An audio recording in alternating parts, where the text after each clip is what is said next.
Hey, so today we are going to go over group wellness. We did our first part yesterday, and this is going to be the second part in the series. And I'm going to do one each day of this week. Group wellness is a very big topic. We're going to go over how it works, studies, a lot of studies we went over yesterday. Areas of wellness, there are more than one area of wellness, although people think of physical, like diet and nutrition and exercise, but there are other areas. The perception of wellness, we went over some of that yesterday as well. Tactics, definitions, why we need it, who, what, why, when, and how, right? So let's get into it. Okay, so yesterday we stopped at creating stickiness with our employees. One of the ways to do that is with wellness. And you'll see from employee surveys and reports that it is a topic that employees do ask for, maybe not in a direct way, but in some indirect ways. We have all heard about stickiness with our clients, but what if we focused on stickiness with our employees? What would less turnover, less absenteeism do for your business?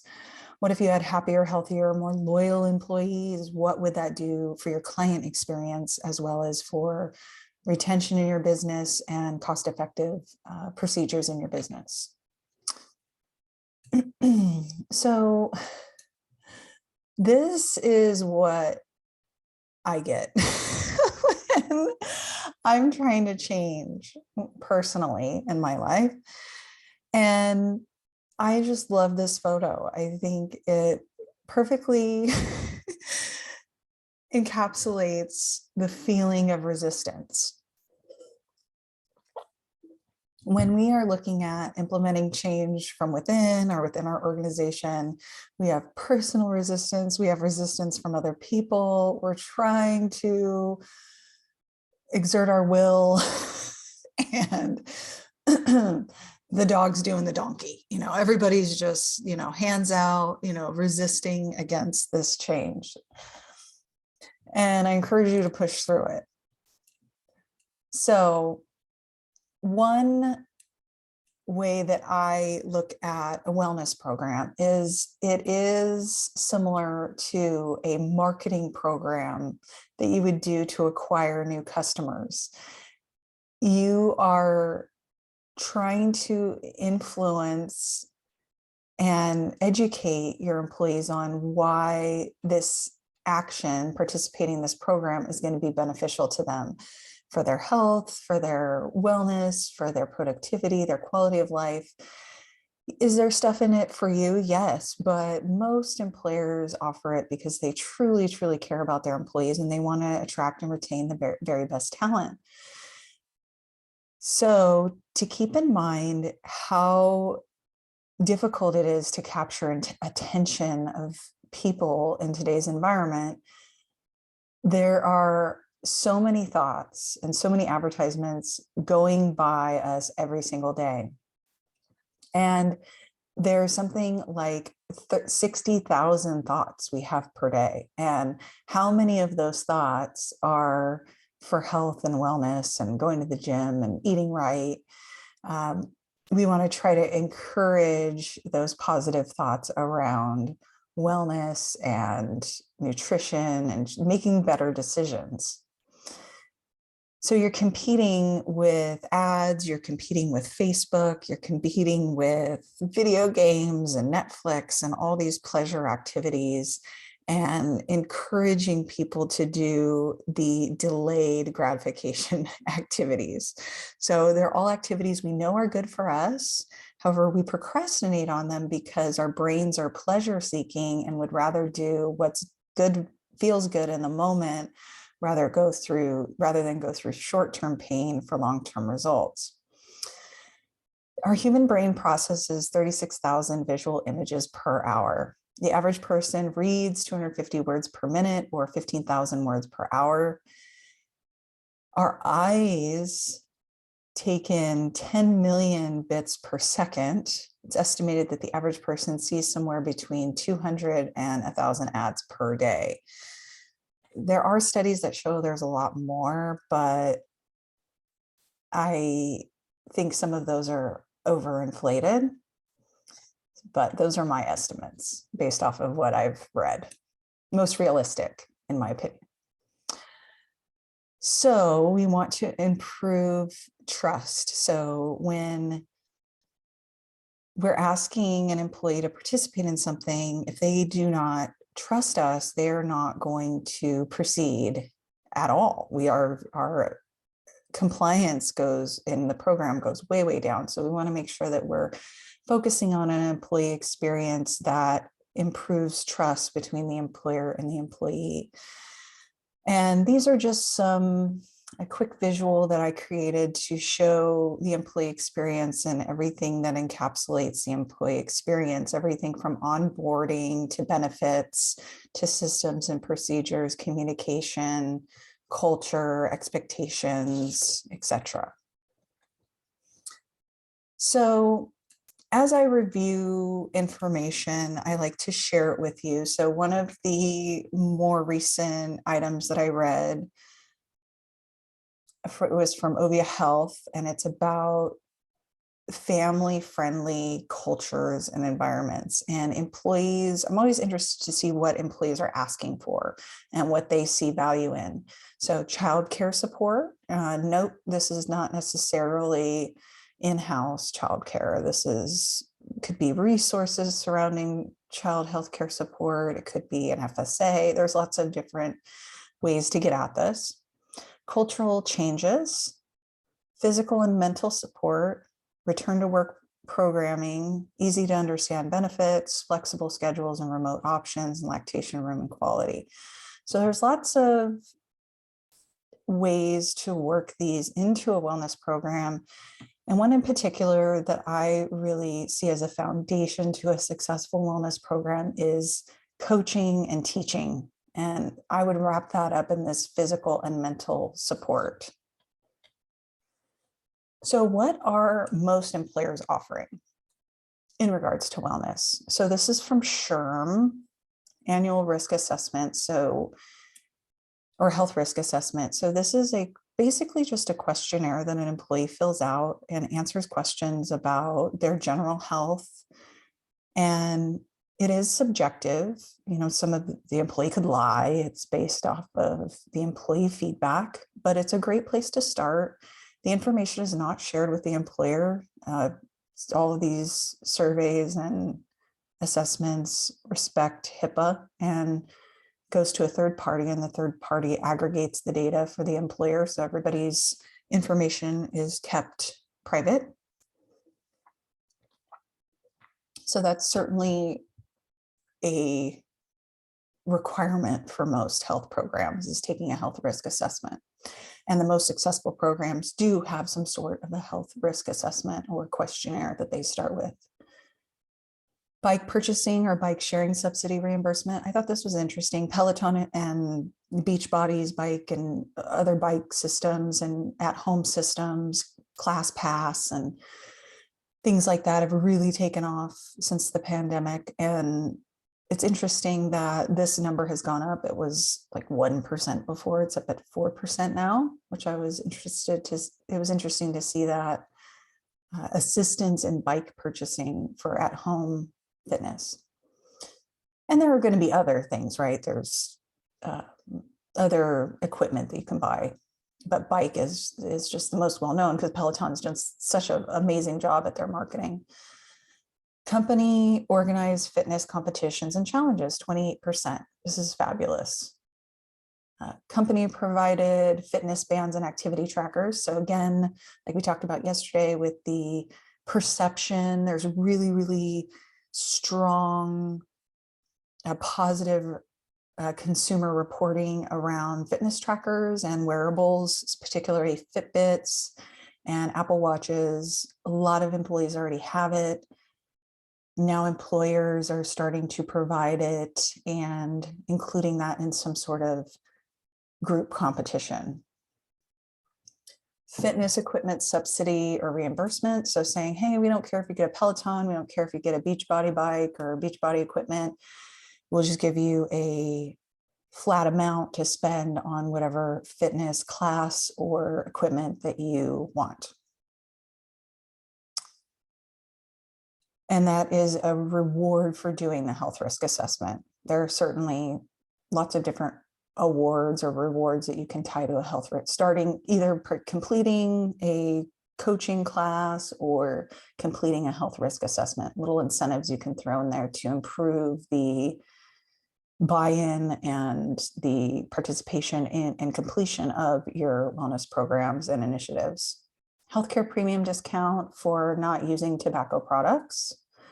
Healthcare premium discount for participating in a smoking cessation program, 11%. Healthcare premium discounts for participating in a weight loss program, 6%. Healthcare premium discount for participating in a wellness program, that's 15%. That's certainly gone up. And nutritional counseling, 16%.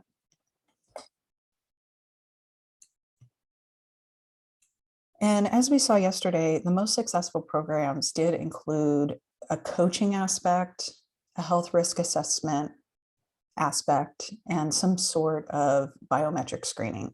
So those were all the very top, most successful programs had those three core components to it. And of course, the communication of those and an incentive built in.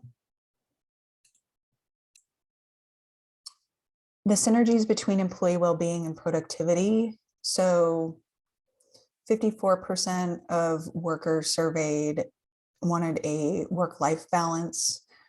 46% access to care quality was the most important, and safe work conditions.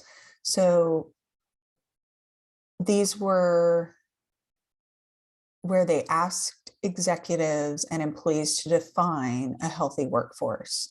So these were the top responses for defining what a healthy workforce means: access to quality care, safe working conditions, and a good work-life balance.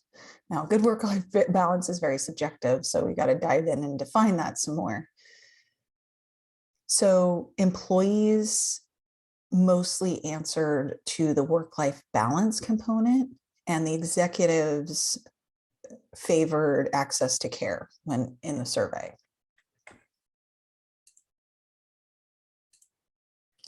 Okay, majority of executives believe that investing in employee health and well-being has a direct impact on the company's financial performance. So when surveyed, 45% they would see a result of greater productivity if they implemented a plan like this, stronger staff morale and motivation, greater retention and loyalty of employees. So 91% of executives agree that employer-sponsored benefits are essential for maintaining health and a healthy and productive workforce. I think we all intuitively know that. It's not breaking news. However, one of the pieces that I really found interesting, again, I'm very interested to see what the employees want to see. And if there is a disconnect between executives and the employees, that is super important to be aware of. So according to employees, the top ways in which employers can contribute to overall health and well-being would be greater company funding for health insurance, including lower premiums, lower out-of-pocket expenses, and well-being initiatives. 2, a better work-life balance. And really digging in and seeing what the employees define as a work-life balance. Again, that's a very subjective term. Increasing paid time off, access to broader health benefits, better workspace conditions, safety protocols, access to more robust wellness programs, including gym memberships, massages, and etc. Ongoing support of new working models, such as working from home, flexible hours/days, and access to mental health benefits. So I would assume that the better work-life balance would correlate to all of these following items for the employee. That's what they're saying that they want in order to achieve better work-life balance from their employer. They feel that not having as flexible of a schedule or a results-based work environment is an obstacle for them to achieve better work-life balance.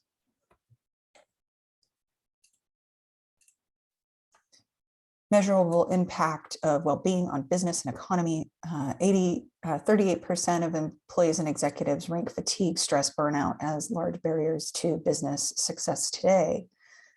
Lack of positive work attitude. This was from executives. So executives are seeing lack of positive work attitude at 33%, lack of skilled talent and hard to recruit employees at 30%. Very interesting. So to me, that's interesting because we are seeing this trend where employers are really competing for top talent and having a hard time finding specific and skilled workers in the jobs that they are putting out. And those employees that do have the skills that they need, all these other employers want them. So they're having to compete on multiple fronts. And one of the items is employee benefits and wellness. So a lot of employees will leave their current job if it is the same salary and the same job title for better benefits, which is pretty incredible.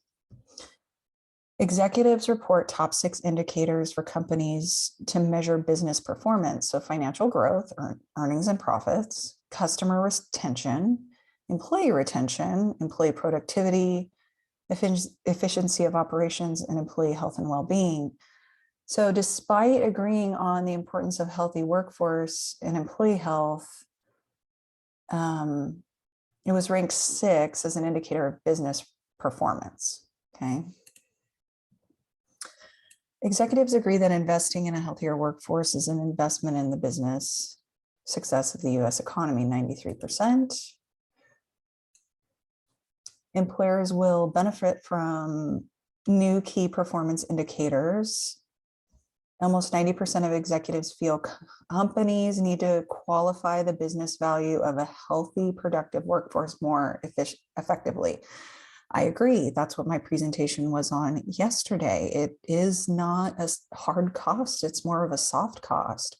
And it's usually pretty delayed, right? It takes a year, sometimes 2 years to be able to fully realize the benefit of higher retention and a better culture. And it takes time to change your culture. It's difficult to change culture overnight. Expectations and roles in health innovation. 92% of executives agree that employer-sponsored benefits are critical to ensure employees have access to high-quality, affordable care, such as employers are in a unique position to drive healthcare innovation and growth.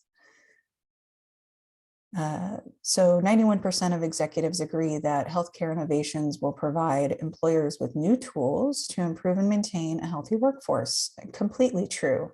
There are newer technologies and onboarding systems and employee management tools to help with communication and help get the message out and create a congruent experience for every new hire. A lot of times employers have ideas of how they want the onboarding experience to go, but because it's not automated in any way or systematized in any way, that experience is very inconsistent for every single new hire. Of employees, 90% of employees agree that employers are an important player in health innovation and should be actively involved. So employees more and more want to outsource their insurance needs and their wellness to employer vetted vendors. Looking ahead to support future well-being and needs, flexibility and agility, culture of health, and driving change.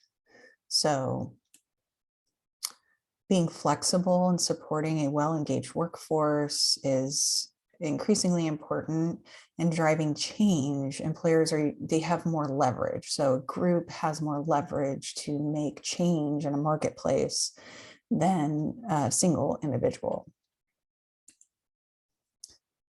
So returning to work, we're not seeing as high of a return to work in women. Moms are bearing the brunt of the caretaking for children. And throughout the pandemic, it has been extremely difficult for working moms to juggle picking the kids up, dropping the kids off, working with a kid who's homesick or whose classroom has been shut down for a week for cleaning, and all of the things that come with being a mom with children. And this certainly bleeds over into men as well. There are certainly men who take on the caretaking responsibility. This just gives some perspective as to how this is impacting different groups, people who are caretakers for their children. It's really just caretakers. It doesn't necessarily have anything to do with man versus woman responsibilities, but the core of the issue is we're looking at what is the employee experience? What are employees going through currently that's different or that has changed? So moms appear to be bearing the brunt of the burden, and new dads still feel a strain of stress and childcare concerns, a lack of leave. 98% of fathers did not need to change their return to work plans after the arrival of a little one as much as the primary caretaker. 98% return to work plans remain the same in male populations. 2% change their return to work plans in male populations. So this is that pie graph here on the left, where 56% of women, their plans remained unchanged, but 44% their plans did change. So families spoke up about why they didn't return postpartum. So highlighting the harsh reality of today's experiences for new parents. So we had a little bit of a baby boom when people were home, right? So there was lots of new babies. And so this came up quite a bit, and it is just something to take note and be aware of and be empathetic to what people are going through. So 20% are experiencing postpartum anxiety. And I can certainly relate to this. I do not consider myself to be a stressed out, super anxious person, although I have battled it throughout my life in certain circumstances. However, I was fine. I was in a really good mental state before I had my baby. And then after I had my baby, I had some of this going on. So it is a real thing. Hormones are crazy, and they affect so much of our mental health. And it is not fun. Anxiety is not fun. It is so hard to break that loop. Stress or postpartum anxiety. So 37%. So no participants were able to check more than one box. So the people that checked this box probably checked this box too. No childcare options. Over 1 in 4, no childcare options. 35% childcare options are unsafe. So the perception of the person trying to return to work saw that the childcare option was not safe. Didn't feel safe due to COVID, so it was 39%, and personal preference was 51%. So what did these new parents want employers to provide? 38% finances, 20% career advancement, 53% more flexible work schedule, almost 30% childcare was too expensive or unavailable. 18% of new parents either returned part-time to transition back to full-time or return part-time indefinitely. Some organizations are ready to implement this as an option, but there remains more work to be done to make flexible schedules open to all who need them. Family-friendly benefits. So millennials and Gen Z want flexible schedules. and results-based work environment. So if they're given 10 tasks for a day and they complete all 10 tasks above and beyond, with a high quality of work, they want to be able to go home. So that's what we're seeing. We're seeing more work results-based work schedules and expectations. Of course, you have to be very, very clear as to what those are. Instead of having a typical 9 to 5, it's more a results-driven environment. So for instance, if you have a sales team and the goal for the day is to get 10 new customers, that employee and they do it in 2 hours versus someone who may take, one day it may take 8 hours, another day it might take 2 hours. That employee would then have the option to take the rest of the day off or continue to try to get to 12 or whatnot. So coming up with those goals on a regular basis can really help with the results-based model instead of a 9 to 5 model. Despite expressing initial loyalty, 55% of those who returned to their employer said they would leave for better benefits. So this is what I was talking about earlier. I had mentioned this study. And even though we're seeing employees that are loyal per se, if they get better benefits offered to them for a similar job and work environment and job description, they're likely to leave. These employees are still at risk. So part of this definition too is the flexible work schedule. If they have similar health benefits and they can have a flexible schedule and have the option of working from home, they are more likely to leave. That 55% is more likely to leave. These employees are still at risk of being poached by other companies, which is why employers should offer competitive benefits now before losing top talent. So again, creating that stickiness is super important, creating that loyalty, being on top of your benefits, wellness programs, the onboarding experience, the employee experience is becoming more and more relevant and necessary for groups that are looking to expand their businesses going forward. And we've all heard of stickiness with our clients and our customers, but what if we focused on stickiness with our employees as well? So if you have employees that are loyal and happy and healthy, your customer experience is going to improve. Your retention rates are going to improve. The cost of rehires and new hires is going to go down. And your top talent is going to stay longer and be more likely to tell their friends about working for you and with you. So what would less turnover do for your business? What would a happier, healthier, loyal employee do for your business? These are all questions that we need to look at and consider and strive for. So I think that's going to be it for today. I'm going to continue this for the rest of the week, this theme of talking about group wellness and the growing importance of focusing on the employee experience. I appreciate you hanging out with me today. I will see you tomorrow. Please like and subscribe. Please share this information with somebody that you think will find it value. Comment below. All my links are down below. Click around to your little heart's content, and I will see you tomorrow.